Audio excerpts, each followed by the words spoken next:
नमस्कार सर्व विद्यार्थी मित्र हो. बी ए भाग 2च्या पेपर क्रमांक 4साठी प्रथमतः मी तुमचं आज स्वागत करतो. आपण मुक्त मनानं मराठी माणसाच्या मनातला जो कवितेविषयीचा आनंद आहे तो कसा आहे हे वारंवार सातत्यानं वेगवेगळ्या कवी संमेलनातून किंवा आपल्या रोजच्या जगण्यातूनच कवितेचा एक वेगळा मुक्त आविष्कार अनुभवत असतो. अनुभव हा आपल्या स्वतःच्या आयुष्याचा इतका मोठा परिपाक असतो की त्याच्यावरच आपलं मानवी जीवन अवलंबून असतं. अनुभवाला सर्वश्रेष्ठ स्थान आहे. आकाशात भरारी मारणाऱ्या पक्षाला आकाशात विहार केल्याशिवाय आकाशाचा अर्थ कळत नाही. इतकी तीव्रता किंवा इतकी अनुकरणशीलता त्याच्यामध्ये असते. आणि म्हणून कवी हा अनुभवाचा कुठंतरी परिपाक आपल्या कवितेतून व्यक्त करत असतो. म्हणून कवी हा जादूगार आहे असं म्हटलं गेलेलं आहे. म्हणजे एखाद्या हातातून एखादी हातचलाकी करून जसं एखादी वस्तू काढून दाखवावी जशी जादू, पण ती जादू जी आहे ती हातचलाकी असते. त्याच्यामध्ये काही तथ्य नसतं, काहीही तथ्य नसतं. पण कवी हा ज्यावेळेला निसर्गातील अप्रतिम सौंदर्य ज्यावेळेला चित्रित करतो त्यावेळेला ऐकणाऱ्याला वाचणाऱ्याचं अंतःकरण एवढं भरून येतं की त्याला वाटतं अरे हे एक जादूच असल्यासारखे आहे. आणि म्हणून त्याला दृष्टी असावी लागते. आणि ती दृष्टी सर्वच पुरुषामध्ये किंवा सर्व स्त्रियामध्ये असते असं नाही. म्हणजे सर्वांनाच दिसतं किंवा सर्वांनाच कुठंतरी सर्व दिसलेलं व्यक्त करता येतं असं नाही. शब्दांच्या पलीकडे जाऊन शब्दांच्या पलीकडचा भाव ज्यावेळेला एखादी गोष्ट एखाद्या कवितेतून व्यक्त होतो त्यावेळेला कवी हा कुणीतरी परमेश्वरानं तयार केलेला किंवा त्याला परमेश्वरानं हे जग खेळायला दिलेलं आहे. आणि कवी हा अलौकिक असा कुणीतरी जादूगार आहे असं त्याच्या बाबतीमध्ये काही जणांनी म्हटलं गेलं. आणि प्रत्यक्षरित्या आपण पाहिलेलं आहे की साधासुद्धा विचार म्हणजे शेतामध्ये राबणाऱ्या असंख्य स्त्री आहेत, पण कल्पना दुधाळसारख्या एखाद्या स्त्रीलाच शेतामधलं दुःख, जीवनातलं दुःख याच्याविषयीची जाणीव होते.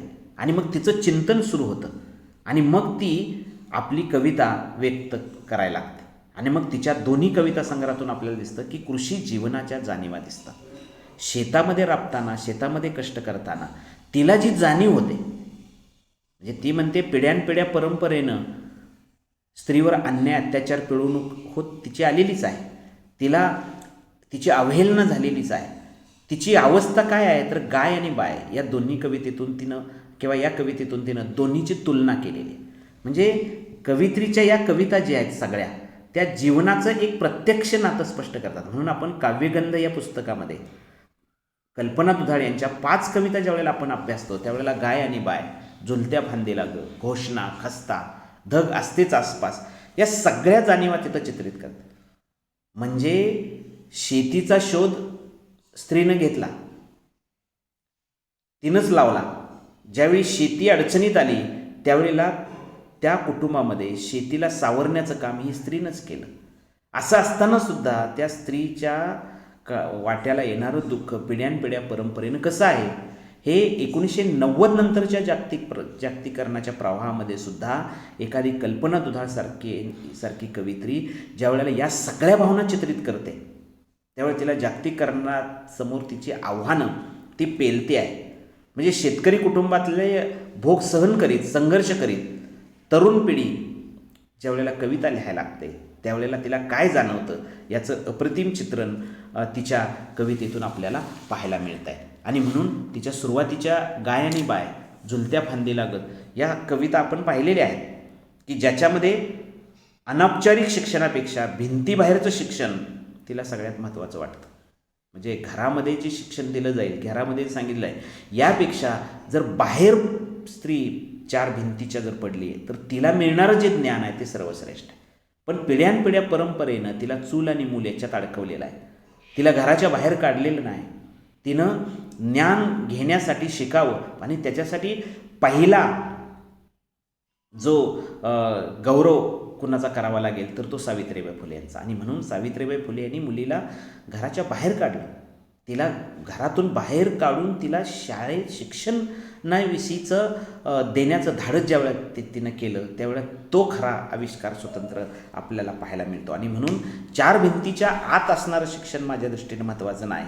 म्हणून कवी रानात वावरताना, शेतात राबताना, सहज सहज तिला वावरताना शेतीच्या विषयीचं ज्ञानसुद्धा तिच्या दृष्टीने किती महत्त्वाचं आहे हे ती एकंदरीत सांगत राहते. आणि म्हणून तिचा जीव तिथं रमतो. गुढं शेतात कष्ट करताना, राबताना, मेंढरं राखण्याबरोबर जीवाचं रक्षण करणाऱ्या आणि ढगांच्या कुशीत पिंगा खेळणं हा अनुभव तिनं फार सुंदररित्या तिनं झुलत्या फांदीला या कवितेतून चित्रित केलेला आहे. आणि म्हणून कृषिकन्येच्या नैसर्गिक भावना इथं चित्रित झालेल्या आहेत. आपण 6वा कवी पाहतोय किंवा कवित्री आहे ती. आणि या कवितेमध्ये कृषी जीवनाच्या सगळ्या जाणीवा कुठंतरी चित्रित झालेल्या आहेत. पुढची कल्पना दुधाळे यांची जी कविता आहे ती घोषणा. ती सांगते की शाळकरी वयामध्ये स्वातंत्र्य दिनाचा अनुभव तिनं त्यावेळेला चित्रित केलेला आहे. म्हणजे ती सांगते की शाळकरी वयामध्ये स्वातंत्र्य देवीची ज्यावेळेला आपण पूजा करतो तर तालेवारांच्या पोरी स्वातंत्र्य दिनाच्या दिवशी पायात बूट मोजे गणवेश घालून रंगीबेरंगी रिबीन घालून यायच्या. पण जिचा भाऊ सैन्यामध्ये आहे, जिचा बाप शेती करतो, राबतो, 18 विश्व दारिद्र्य जिच्या वाट्याला आहे, त्या घरातल्या नायिकेला अशा वस्तू मिळतात का? म्हणजे स्वातंत्र्यदिनी प्रभात फेरीला जय जवान जय किसान ज्या घोषणा दिल्या जातात, मग खरोखर त्या घोषणेला अर्थ आहे काय? शाळकरी मुलींच्या खरोखरच या देशात जवानांच्या आणि शेतकऱ्यांचा जय होतो का? नाही. आणि त्या सगळ्या घोषणा वातावरणात विरून जातात. प्रत्यक्षरित्या त्या घोषणेप्रमाणे त्याच्या जीवनामध्ये सर्वसामान्य समाजात सगळ्यांना समान हक्क, समान वागणूक मिळते का? तर याचं हे दुर्दैव किंवा याविषयीच्या सगळ्या अवस्था चित्रित करण्याचा प्रयत्न तिनं फार चांगल्या पद्धतीनं केलेला आहे. आणि म्हणून ती सांगते की या अंगणात ओरडणारी शेळी ओढ घेताना किंवा देवडीत ठेवलेली फडक्यातली वाळलेली भाकरी चावताना तिच्या कानात घोषणा घुमत राहतात. आणि मग सैन्यामध्ये आपला भाऊ आहे, तो देशसेवा करतो आहे आणि त्या रीतीनं की त्या सैन्य असणाऱ्या त्या सैनिकाच्या बहिणीचा गौरव होतो आहे का? नाही होत. आणि म्हणून हे घोषणा घुमत राहतात. आणि म्हणून ती कवित्री सांगते मग घोषणाचा नेमका अर्थ काय? हा प्रश्न निर्ढावलेल्या व्यवस्थेला ती विचारते. तुम्ही घोषणा नुसत्या पोकळ देऊन चालणार नाही. या देशाची देशसेवा करणारा सैनिक, या देशामध्ये आयुष्यभर राबून धान्य पिकवणारा, दारिद्र्यात जगणारा शेतकरी, त्याच्या कुटुंबाची कदर केली जाते काय?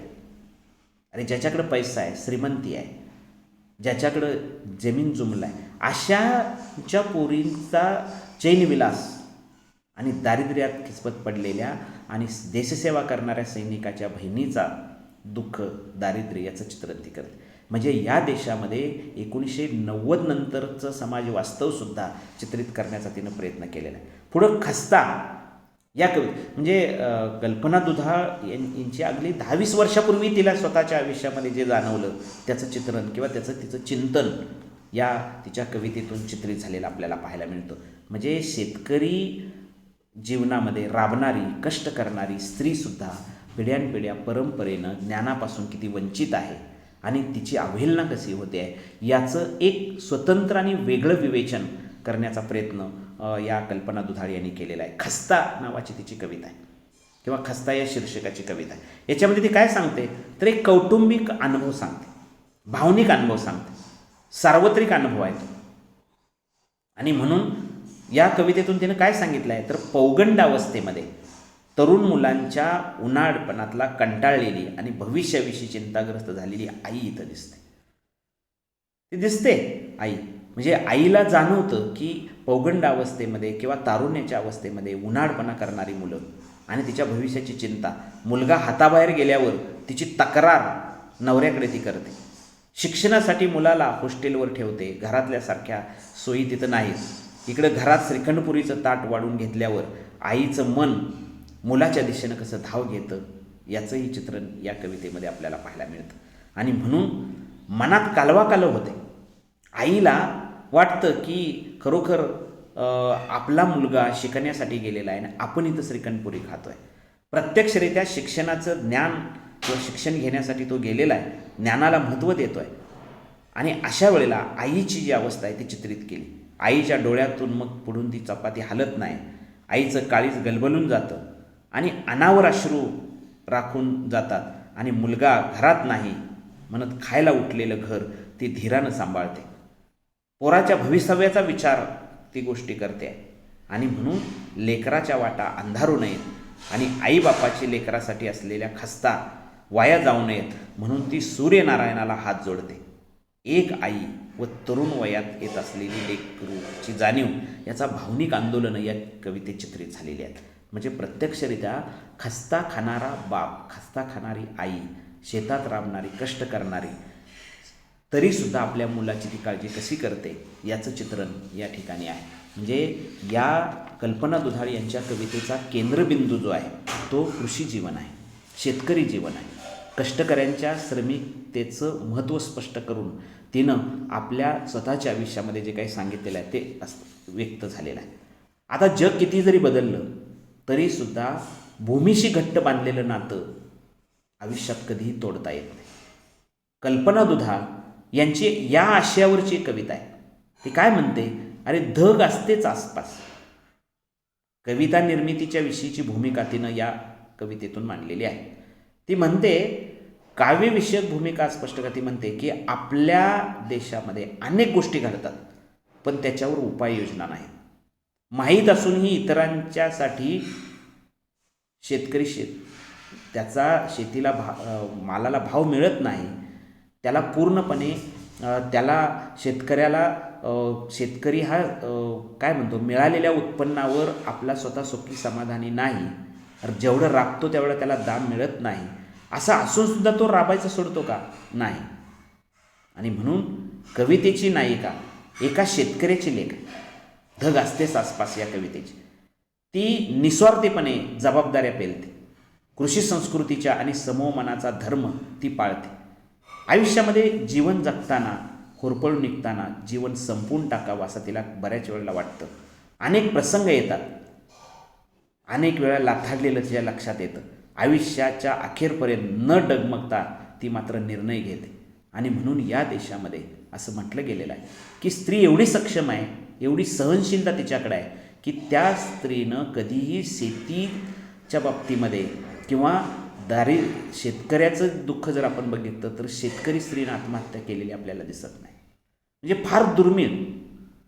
पण प्रत्यक्षरित्या की आयुष्यामध्ये सहनशीलता असणारी ही जी स्त्री आहे ती आपल्या आयुष्यात अखेरपणे न डगमगता राहण्याचा निर्णय घेते. ना करतेपणा, कर्जबाजारीपणा यामुळं आजपर्यंत अनेक शेतकऱ्यांनी जरी आत्महत्या केल्या असल्या तरीसुद्धा त्याच्या माघारी कुटुंबाचा भार सांभाळणारी, कुटुंबाला तारणारी आणि आपलं जीवन न संपवता नव्या जोमानं पुढे जाणारी स्त्री इथं आपल्याला पाहायला मिळते. आणि म्हणून तिच्या संस्कारातून, जगण्यातून काय शिकायचं आपल्याला? तिला बळ नावाची गोष्ट आहे. म्हणजे प्रत्यक्षरित्या कुटुंबातल्या प्रत्येक सदस्याला बळ देण्याचं काम स्त्रीनं केलेलं आहे. आणि याची जाणीव कल्पना दुधाळ यांना झालेली. म्हणजे कल्पना दुधाळ यांच्या मनातली आई जागृत झालेली आहे.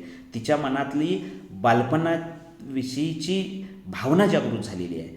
आपण शाळेत जाताना तिला जे काही जाणवलेलं आहे 10 वर्षापूर्वी, 15 वर्षापूर्वी, त्यावेळेला तिला ते सगळं आज आठवत आहे. म्हणजे कृषी जीवनाशी नातं जोडणारी एखादी स्त्री आपल्या स्वतःच्या आयुष्यामध्ये वेगवेगळ्या टप्प्यातून ज्या वेळेला विचार करायला लागते त्यावेळेला तिला त्या सगळ्या भावनिक अवस्था, भावनिक जाणीवा विशेष अंगानं इथं स्पष्ट करावयाच्या आहेत. आणि म्हणून शेती व्यवस्थेमध्ये स्त्रीकडं एक उपजत शहाणपण आहे. म्हणजे शेती व्यवस्थेमध्ये काम करणारी स्त्री ही जी आहे ती शेतामध्ये राबताना, कष्ट करताना पूर्णपणे कुटुंबाचा विचार करते आणि तिच्याकडे एक उपजत शहाणपण आहे. यातून तिनं एक जीवनविषयक तत्त्वज्ञानच आपल्या स्वतःच्या आयुष्यामध्ये मांडलेलं असतं. आणि म्हणून तत्त्वज्ञानी स्त्रिया ज्या आहेत या जगण्यात प्राणपणानं ती कशा पद्धतीने या सगळ्या जाणीवा स्पष्ट करतात. आणि म्हणून या कवितेमध्ये कवित्रीची जीवनविषयक धोरणं ती सांगते. म्हणजे ती काय म्हणते माहिती आहे? ती असं म्हणते की स्वतःची सावली चुकवून पळता येत नाही. म्हणजे आपल्याला कितीही कुटुंबामध्ये त्रास झाला, कितीही म्हणजे वैताग आला, कितीही कामाचा बोजा आपल्यावर जर पडला, तरीसुद्धा स्वतःची जी सावली आहे ती चुकवून पळता येत नाही किंवा जबाबदारी टाळता येत नाही. वस्तूसारखी माणसं बदलता येत नाहीत, ती सांगते. माणसं बदलता येत नाहीत. कुटुंबातली माणसांच्याकडून कुटुंबातल्या जरी अन्याय झाला, त्याच्याकडून जरी वाईट अनुभव आला, त्याच्यातनं आपलं स्वत्व जरी त्याच्यावर जरी त्यांनी हक्क लादला असला, तरीसुद्धा ती माणसं बदलता येत नाहीत घरातली. याची जाणीव कवीला आहे. म्हणजे ती आपल्या मनातलं स्पष्ट मनातला भाव जो आहे किंवा मनातला विचार जो आहे तो व्यक्त इथं करते. आणि म्हणून ती सांगते की सांगून टाकते की माणसाला मध्ये अवगुण असतात, पण आपण त्यातल्या गुण शोधणं गरजेचं आहे. म्हणजे धग रक्तात असते जी शोषली जात नाही, हा सार्वत्रिक अनुभव ती सांगते. स्त्रीला कृषी परंपरेमध्ये सहनशीलता आज ही एक देणगी मिळालेली आहे निसर्गाकडून, आणि म्हणून या गोष्टी पचवण्यासाठी तिच्याकडं ताकद आहे. आणि ती ताकद निर्माण करण्यासाठी ती संघर्ष करते. आणि संघर्ष हा तिच्या आयुष्यातला सगळ्यात महत्त्वपूर्ण, आयुष्यभर तिला सोबत करणारा भाग असतो. आणि म्हणून तिच्याकडे ताकद येते. सतत संघर्ष करून हिची जाणीव आहे तिला. आणि असा अनुभव तिनं आपल्या स्वतःच्या आयुष्यामध्ये सांगितला आहे. चिंतन जबरदस्त. आणि हे सगळं चिंतन जीवनविषयक तत्त्वज्ञान मांडणार आहे, जीवनातल्या प्रत्यक्ष स्थितीचं वर्णन करणार आहे. आणि त्याच्यातून कवित्रीला जे काही जाणवतं ते इथं स्पष्ट झालेलं आहे. आणि कवित्रीला या सर्व गोष्टींचं भान आहे. मनाचा एक स्वतंत्र विचार कवित्रीनं या टप्प्यावरती चित्रित केला आहे. म्हणून धग असतेच आसपास ही जीवनविषयक तत्त्वज्ञान सांगणारी कल्पना दुधाळ यांची कविता स्त्रीविषयीच्या सगळ्या जाणीवा चित्रित करते. आणि विशेषतः शेतकरी स्त्रीविषयीच्या जाणीवा चित्रित करते. म्हणजे ती म्हणते की शेतीत राबूनसुद्धा, कष्ट करूनसुद्धा, शेतीमध्ये सगळ्या गोष्टीसाठी आपल्या पतीबरोबर त्याग करूनसुद्धा आम्हाला येणारा अनुभव आहेच, आणि तो सार्वत्रिक आहे. म्हणजे पुरुषप्रधान संस्कृतीचा किंवा त्याच्या वर्चस्वपणाचा अनुभव हा प्रत्यक्षरित्या या स्त्रीला आलेला आहे. आणि मुळात स्त्री ही जी आहे ती शोषिक आहे. स्त्री आहे सहन करणारी आहे, विचार करणारी आहे, जाणून समजून घेणारी आहे. आणि त्या पातळीवरती तिचं जीवन सगळं चित्रित होतं. म्हणून कृषी जीवनाचे चित्रण करताना जीवनातल्या सगळ्या संवेदना कल्पना दुधाळ यांनी या कवितेतून चित्रित केलेली आहे. शेतकरी स्त्रीच्या जगण्यातलं वास्तव चित्रित करताना कल्पना दुधाळ या टप्प्यावरती आपल्या मानवी मनाच्या सगळ्या विशेष अंगानं त्या सगळ्या जाणीवा चित्रित करत असलेली आपल्याला पाहायला मिळते. जीवनाचं एक स्वतंत्र तत्त्वज्ञानच तिनं मांडलेलं आहे. जीवनातल्या सगळ्या भावमय स्थितीचं एक वेगळेपणच तिनं कुठंतरी चित्रित केलेलं आहे. आणि म्हणून आत्तापर्यंत आपण ज्या सगळ्या कविता पाहिल्या त्या वेगवेगळ्या आशयाच्या, वेगवेगळ्या जाणीवेच्या कविता पाहिल्या.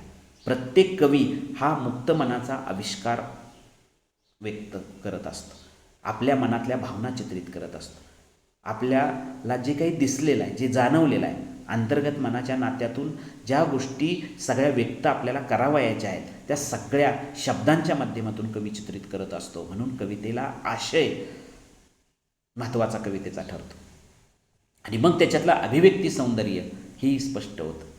तर कल्पना दुधाळ ही 6वी कवित्री आपल्याकडं आहे. म्हणजे एकूण 6 कवींचा या काव्यगंध पुस्तकामध्ये आपण विचार केलेला आहे. काव्यगंध हे पुस्तक BA भाग 2च्यासाठी जे आहे ह्याच्यातल्या 6 कवींच्या आपण पाहतो आहे की एकूण 30 कविता आपल्याला या ठिकाणी अभ्यासलेल्या आपण आहेत. प्रत्येक कवीच्या 5 कविता आहेत. पहिला प्रश्न जो आहे तो त्याच्यामध्ये 2 कवी आहेत पहिल्या प्रश्नासाठी, दुसऱ्या प्रश्नासाठी 2 कवी आहेत आणि तिसऱ्या प्रश्नासाठी 2 कवी आहेत. म्हणजे तसं पाहिलं तर पहिला प्रश्न ह्या 6 कवींच्या वरती काय म्हणतो आपण त्याला की ऑब्जेक्टिव्ह आहे, योग्य पर्याय निवडा हे आहे पहिला प्रश्न. दुसरा, तिसरा आणि चौथा प्रश्न ह्या कवींच्यावरती आहेत. तर थोडंसं कवितेचा भाग किंवा 70-80% भाग जो आहे तो या पेपरचा संपलेला आहे. आता काव्यनिर्मितीची प्रक्रिया जी आहे, चौथा टॉपिक आहे तो बघायचा आहे, तो 5व्या प्रश्नासाठी जो असणार आहे. तर एकंदरीत परीक्षेच्या दृष्टीनंही आपण थोडासा विचार करणं गरजेचं आहे. 5व्या सेमिस्टरचा पेपर क्रमांक 4 मराठी त्याच्यासाठी हे जे पुस्तक आहे ते आपण पाहतो आहे.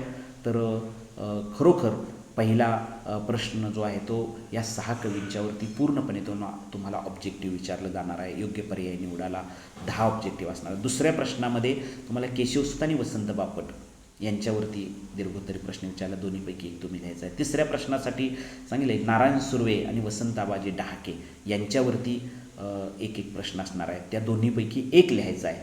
आणि चौथ्या प्रश्नासाठी कल्पना दुधाळ याच्या अगोदर अजीम नवाज राही यांचे थोडक्यात उत्तरे द्या 2 येणार आहे, त्याच्यापैकी मध्ये दोन्हीपैकी एक लिहायचं आहे आणि मध्ये कल्पना दुधाळ यांच्या कवितेमध्ये थोडक्यात उत्तरे म्हणजे टीप वजा लिहायचं आहे. आणि त्यानंतर मग थोडक्यात एक एक प्रश्न 5वा काव्यनिर्मितीच्या प्रक्रियेवरती असणार आहे. तुम्ही क्लासमध्ये आता 4-5 दिवसानंतर म्हणजे 1 फेब्रुवारीला निश्चितपणे येणार आहे असं अंदाज आहे. तर त्याचं जाहीरही होत आहे. त्यामुळं 1 फेब्रुवारीपासून आपण पूर्णपणे या सिलेबसवर जर परीक्षा होणार असेल तर याच्यावरती सविस्तर चर्चा करणार आहेत. तुम्ही शांत चित्तानं ऐकलं त्याबद्दल धन्यवाद आणि पुढच्या तासाला नक्की आपण या ठिकाणी भेटूया.